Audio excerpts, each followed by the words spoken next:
वसना सखले नोथ्य धन्यातिधन्य पवने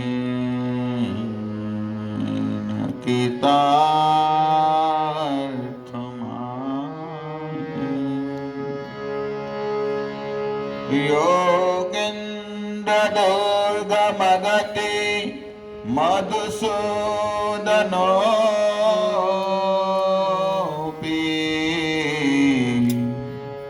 तस्या नमोऽस्तु विश्वभानु भुवो दिशेऽपि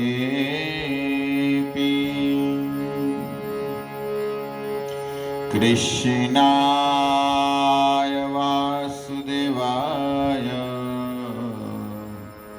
हरये परमात्मने प्रणतक्लेशनाशाय गोविन्दाय नमो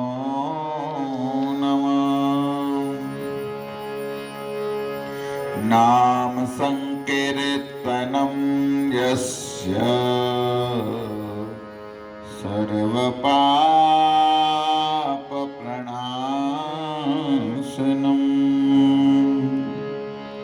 प्रणामदुःखशमनं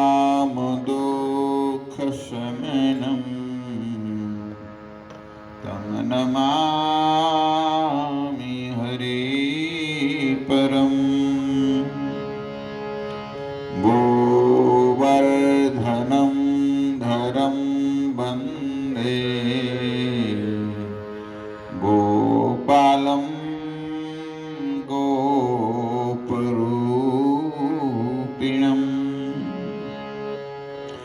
गोकुलोत्सवमेशानं गोविन्दं गोपिका गोविन्दं गोपिका प्रियं हरे कृष्णा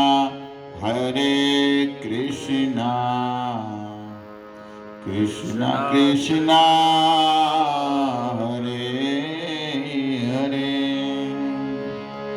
हरे राम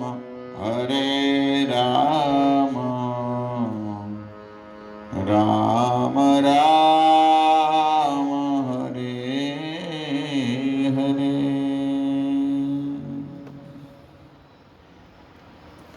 हरे कृष्ण। पवित्र मास पुरुषोत्तम मास जो यहाँ पर सुंदर लीलाओं का गुणगान हो रहा है,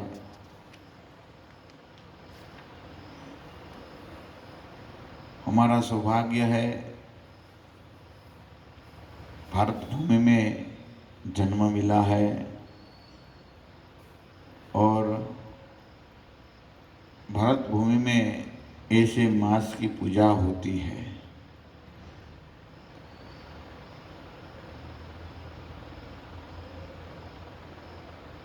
ऐसी पूजा हमारे कई जन्म जन्मों का जो पाप होता है, इस पाप सब बंधन कट जाता है कथा सुनने से। इसीलिए हम सबको भगवान की कथा सुननी चाहिए। सुध गोस्वामी भागवत में कहते हैं, भगवान कृष्ण की जो कथा सुनते हैं तो क्या होता है, तो हमारा जन्म मृत्यु का जो चक्कर है वो कट जाता है, मिट जाता है। इसलिए बार बार भगवान की कथा सुननी चाहिए। हम यहाँ पर पुष्टम मास में बृहद नारदीय पुराण से कुछ कथा कह रहे हैं। हमने कल सुने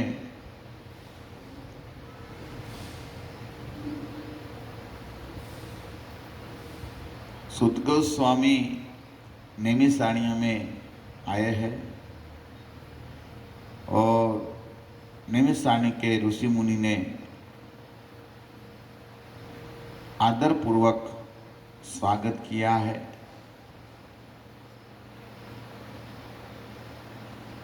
इतना सुंदर स्वागत किया है। सब ऋषि मुनि, बड़े बड़े ऋषि मुनि जो उम्र में भी बड़े थे और ज्ञान में भी बड़े थे, ऐसे नहीं कि ज्ञान नहीं था, लेकिन एक श्रोतापति, एक श्रोताओं को एक वक्ता के कितना आदर देना चाहिए, ये हमारे सब ऋषिगण, ऋषि मुनि हमको सिखाते हैं। सुत गोस्वामी कहने लगे, मैं पुष्कर जैसे तीर्थ में गया था, गंगा नदी के तट पर गया था, गोदावरी के तीर्थ में गया था और बाद में मैं वापस जब गंगा के तट पर आया, यहाँ पर सुखदेव गोस्वामी सुंदर परीक्षित महाराज को श्रीमद् भागवत कथा सुना रहे थे। तो हमने यहाँ पर भागवत कथा भी का श्रवण किया और कई दिन तक सुखदेव गोस्वामी का संग प्राप्त किया। आज हम वापस आ रहे हैं, आपके पास आए हैं नैमिषारण्य में कथा सुनकर। तो आपने प्रश्न किया है, सब ऋषिगण ने प्रश्न किया है, हे सुत जी, आप हमारा कल्याण हो ऐसा, जीवों का कल्याण हो ऐसा मार्ग बताइए, ऐसा रास्ता दिखाइए। तब सुखदेव स्वामी प्रसन्न हो गए और कहने चालू करते हैं। वेदव्यास जी ने बहुत पुराण, गुह्य पुराण का मुझे अध्ययन करवाया है। मैं इस कथा को आपके सामने पुरुषोत्तम मास की महिमा है, बृहद नारदीय पुराण की हम कथा बताने जा रहे हैं। एक दिन की बात है, भगवान नर नारायण के आश्रम में, बहुत सुंदर भगवान नर नारायण का आश्रम है, जहाँ भगवान ने तपस्या किया है। नर नारायण, वही नर नारायण कलयुग द्वापर युग में कौन बनकर आए हैं? अर्जुन और भगवान कृष्ण, वही नर नारायण है। इससे पहले जो रूप लिया था नर नारायण, भगवान स्वयं सुंदर तपस्या करते हैं, भगवान स्वयं दिखाते हैं और कई कामदेव जैसे घमंडी का घमंड भी उतार दिया है। तो यहाँ पर नारद जी का आगमन हुआ है और नारद जी भगवान के 24 अवतार में एक अवतार है। तृतीय स्कंद में, तृतीय अध्याय में, पहला स्कंद में तृतीय अध्याय, 3 अध्याय में भगवान का जो अवतार का वर्णन हुआ है, सुत गोस्वामी कहते हैं, तृतीयं ऋषि सर्गं च देवर्षि त्वमुपेत्य तत्रं सात्वतमाशिष्ट निष्कर्म्यं कर्मणायत। तृतीय देवताओं का देवर्षि, नारद जी का नाम क्या है? देवर्षि। देवताओं में भी ऋषि होते हैं, इसलिए देवर्षि कहा गया है। महर्षि होते हैं, अब पता है ना, देवर्षि महर्षि होते हैं, फिर राजर्षि, फिर ऋषि। ये सब ऋषि शब्द 6 है।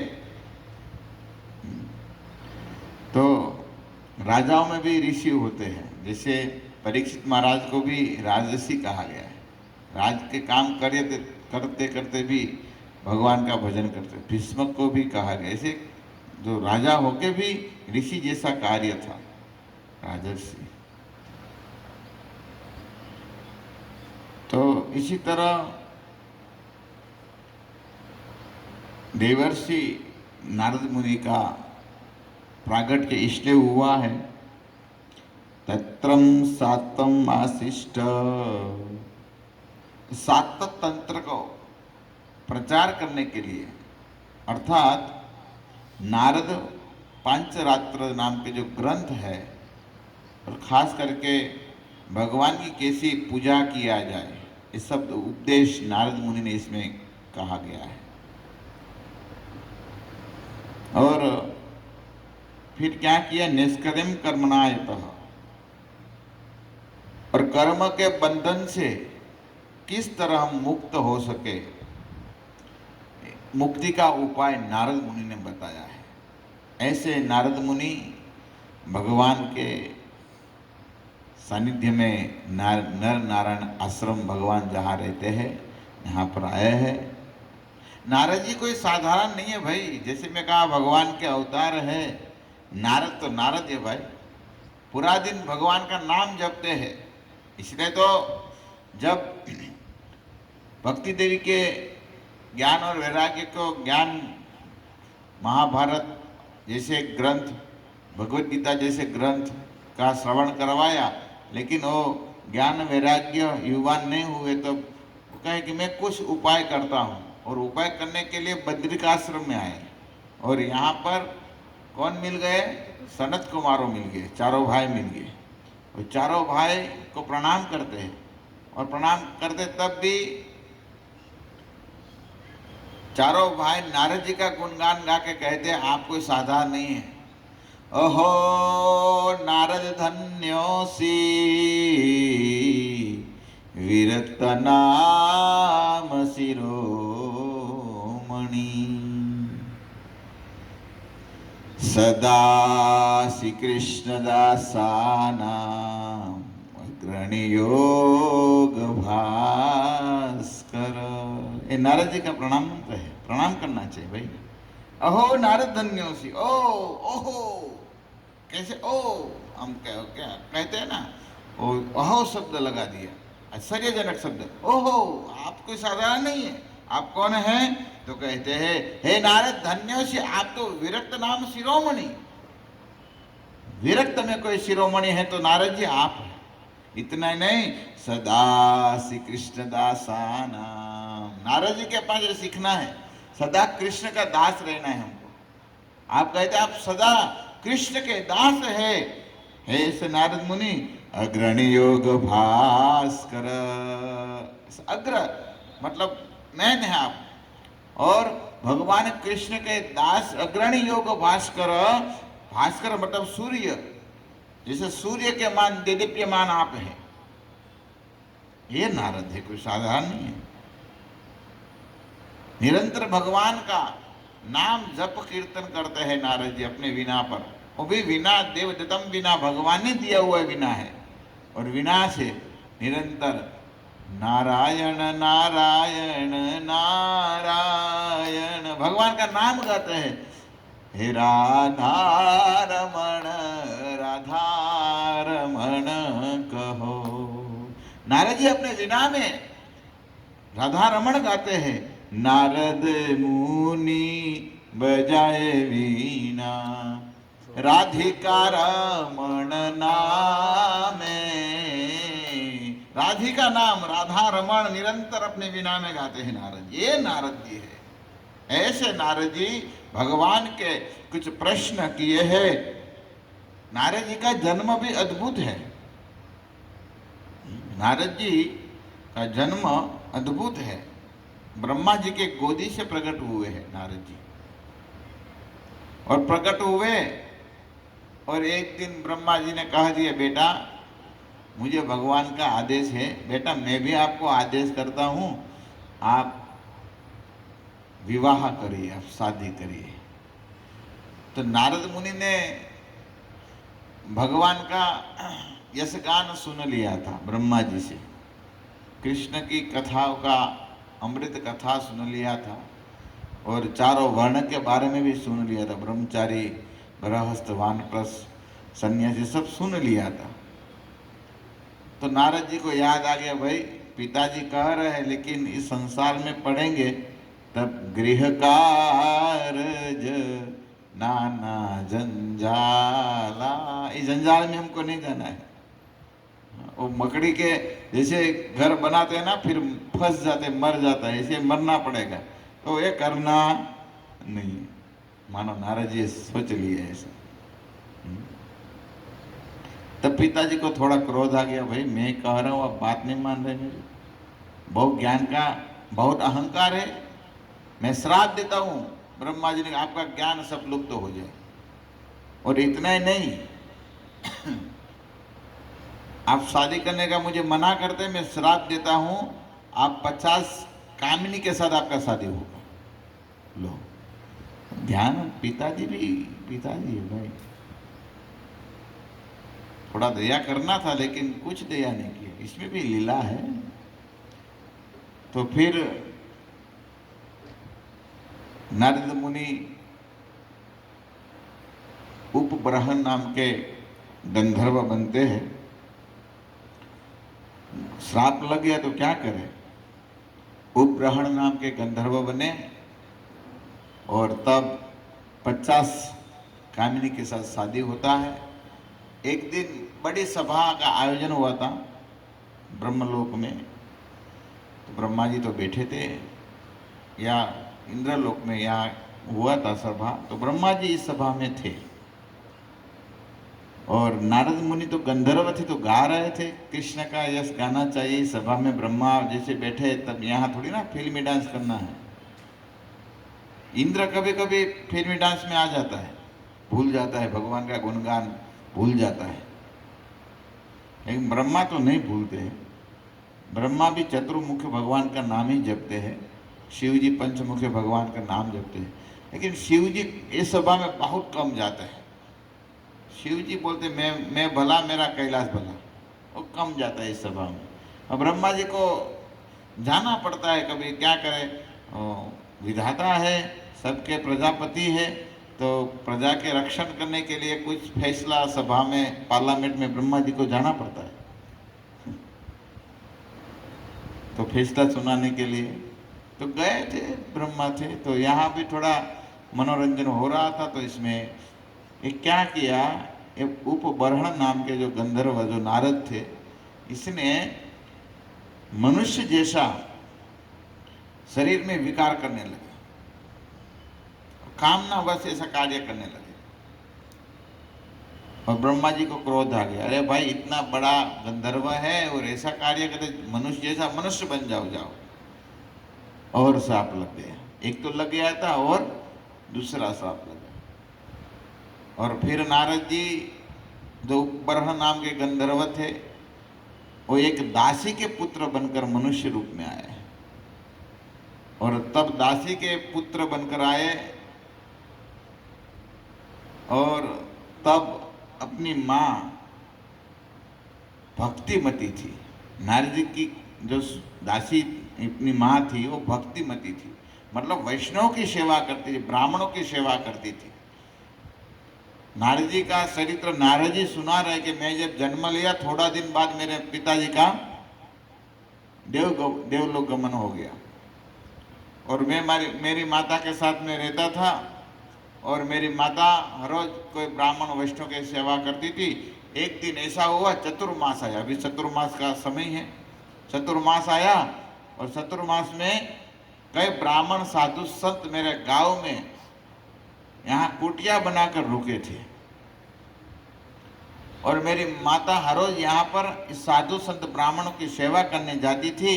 मैं भी मेरे माँ के साथ जाता था, मैं भी मेरी माँ को थोड़ा मदद करता था, कुछ पत्तल उठाना या कुछ किसी को पानी देना, ऐसे कुछ न कुछ सेवा करते थे। देखो ऐसा नहीं होता है, साधु की सेवा शूद्र लोग नहीं कर सकते, दासी नहीं कर, ऐसा नहीं। देखो यहाँ भागवत बता रहा है, नारद जी कहते हैं मेरी माँ साधु संतों की सेवा करती थी, कोई भी साधु संत भक्तों की सेवा कर सकते हैं। अर्च विग्रह में तो कई नियम होता है, अप्रस इत्यादि नियम होता है, लेकिन इसमें ऐसा नहीं होता है। तब नारद मुनि कहते हैं बहुत सेवा किया, मुझे ब्राह्मण वैष्णव संत जब प्रसन्न हो जाते थे मुझे कह देते बेटा थोड़ा प्रसाद ले लो, थोड़ा प्रसाद ले लो। उशिष्ट ले पान अनुमोदित द्विज, द्विज मतलब ब्राह्मण, वो ब्राह्मण और साधु संत थे, वो कहते थे हमारा उशिष्ट खिलाते थे, मुझे प्रेम से कहते थे आप खाइए। वैष्णव भक्त का कुछ उशिष्ट मिल जाए तब बड़े हमारा सौभाग्य है, भक्ति मिल जाता है।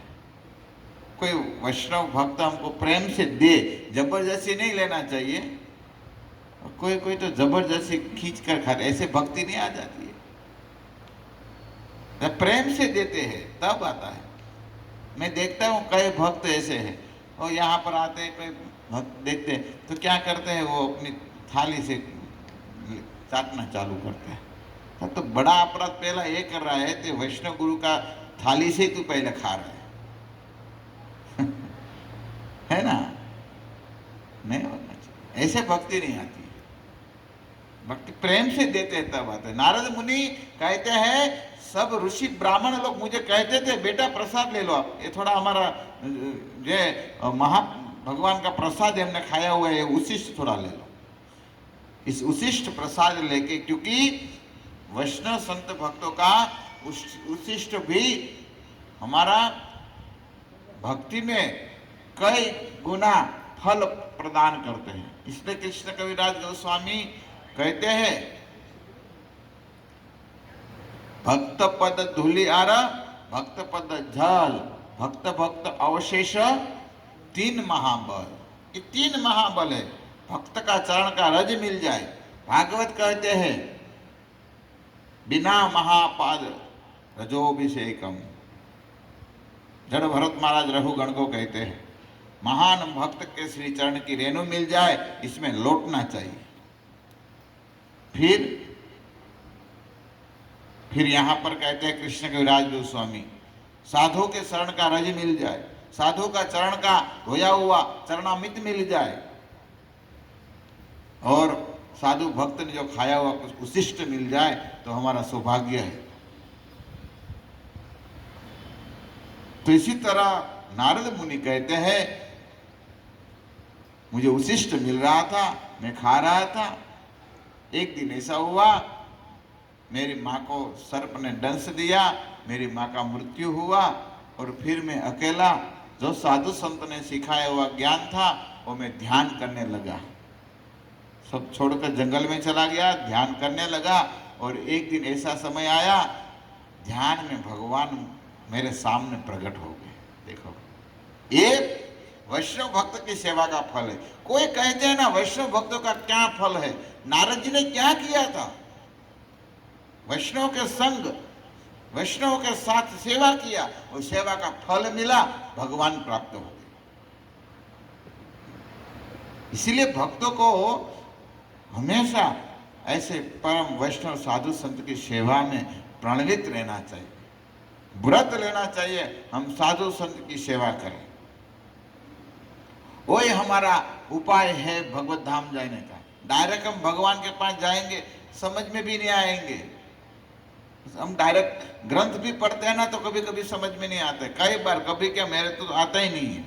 कोई ऐसे बड़े वैष्णव जब सुनाते हैं तो सुनते हैं तो कुछ मगज में ढूंसते हैं, नहीं जाता ही नहीं है। ये सब गोबर भरा है अंदर क्या क्या कई जन्मों का, है ना, सही है। इसलिए संतों के पास जाना चाहिए, भक्तों के पास जाना चाहिए, क्योंकि ये उपाय बताते हैं हमको क्या करना चाहिए। इसके पास रास्ता है, अनुभव है, अनुभव से ही कथा बोलना चाहिए। भगवान शिव कहते हैं ना पार्वती को, उमा कहू अनुभव में अपना। ये उमा मैं जो कह रहा हूं ना, मेरा अनुभव से कह रहा हूं। ये सब क्या है? सपना है सब, ये सब मिथ्या सा है संसार में। तब नारद मुनि कहते फिर भगवान का दर्शन हुआ और भगवान ने फिर मैं नारद बना, आज वापस आपके सामने मैं नारद हूँ। ऐसे नारद मुनि भगवान के सामने खड़े हैं और हाथ कर जोड़कर नर नारायण के सामने नारायण को प्रार्थना करते हैं। ऐसे नारद, नारद जी का कई चरित्र है। नारद जी हमेशा भगवान का प्रसाद अलावा कुछ खाते ही नहीं थे, ये नियम था, प्रण था। एक बार नारद मुनि एक गांव में आए और गांव में आए तो एक ब्राह्मण परिवार थे, तो ब्राह्मण के घर पर गए, तो ब्राह्मण के घर पर गए, रुके, फिर वो ब्राह्मणी ने प्रसाद बनाया, प्रसाद नारद जी ने प्रसाद भी ले लिया। वो ब्राह्मण का पति ब्राह्मण नहीं थे, तो फिर खाया, लेकिन वो भोग नहीं लगाया था। तब नारद मुनि को पता चला, पूछा भोग लगाया था? बोले भोग नहीं लगाया था। तब नारद मुनि ने क्या किया, वो जितना खाया था वो तुरंत वमन करके निकाल दिया, वमन कर दिया, सब निकाल दिया। बोले मैं ऐसा नहीं खाता हूँ। तब वो ब्राह्मणी बहुत दुखी हो गई, ओहो मेरी कितनी बड़ी गलती हो गई और मैं भगवान को भोग बिना इसको नारद मुनि को खिला दिया। तब नारद मुनि कहते ऐसा तो मैं खाता नहीं, भोग नहीं लगाया, और दूसरा आप दीक्षित है? बोले मैं दीक्षा नहीं लिया है। तब नारद मुनि बोले ठीक है, अभी मैं आज आपको मैं दीक्षा देता हूँ। नारद मुनि ने दीक्षा दिया ब्राह्मणी को, और दीक्षा लिया और फिर प्रसाद भोग बनाया, भगवान को प्रसाद मतलब भोग लगाया, फिर नारद मुनि ने प्रसाद लिया और दिव्य ज्ञान दे दिया और कहे कभी भी आज के बाद कभी भी भगवान को भोग लगा हुआ बिना नहीं खाना है और अवैष्णव के घर पर कभी नहीं खाना है। नारद मुनि शिक्षा दिया। और ऐसे नारायण नारद तो आए थे इसीलिए उद्धार करने के लिए तो आते। नारद जी का तो कार्य ये, क्योंकि संत है, संत का कर्तव्य होता है दूसरे पर दया करना। लेकिन आज संत दया भूल गए, अपना जब स्वार्थ पैदा हो जाता है ना तब दया निकल जाती है हृदय से। स्वार्थ नहीं आना चाहिए।